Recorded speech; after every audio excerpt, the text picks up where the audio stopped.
અંકલેશ્વર જીઆઈડીસીના ઉદ્યોગ મંડળ ઓડિટોરિયમ ખાતે નાયબ મુખ્યમંત્રી હર્ષ સંઘવીની ઉપસ્થિતિમાં વિવિધ કાર્યક્રમો યોજાયા હતા।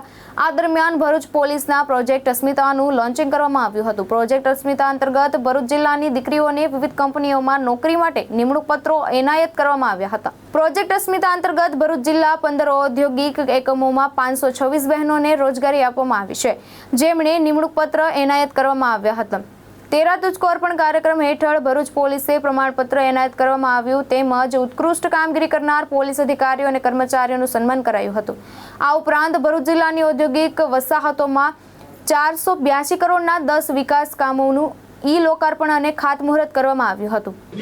ભરૂચ પોલીસ દ્વારા ઇન્ડસ્ટ્રીઝ જોડે સંકલન કરીને 550થી વધારે બહેનોને આજે નોકરી અપાવવામાં આવી છે, જેમાંથી 70%થી વધારે બહેનો એ આજુબાજુના ગામડાઓના આદિવાસી દીકરીઓને આટલા મોટા પ્રમાણમાં નોકરીઓ અપાવવામાં આવી છે।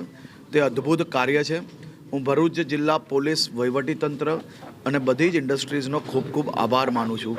18 વર્ષની દીકરી ભણીને હજી બહાર આવતાની સાથે જ નોકરી એને મળી જાય, એનાથી મોટો કોઈ વિષય જ ના હોઈ શકે।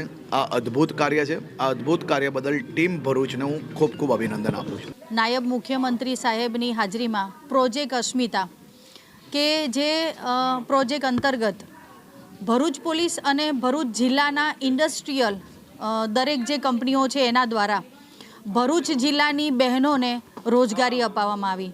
જે બહેનોને ભરૂચ પોલીસે લગભગ 526 જેટલી બહેનોને ભરૂચ જિલ્લાની અલગ અલગ કંપનીઓમાં રોજગારી અપાવી, જેમાં આજે નાયબ મુખ્યમંત્રી સાહેબ હર્ષ સંઘવી સાહેબના હસ્તેથી એનું લોકાર્પણ કરવામાં આવ્યું અને 526 જેટલી દીકરીઓને અલગ અલગ કંપનીના HR મેનેજર દ્વારા એમને પ્રશંસાપત્ર અને નિમણૂક પત્ર આપવામાં આવ્યું। ધર્મેશ રાણા, દ્રષ્ટિકોણ ન્યૂઝ, અંકલેશ્વર।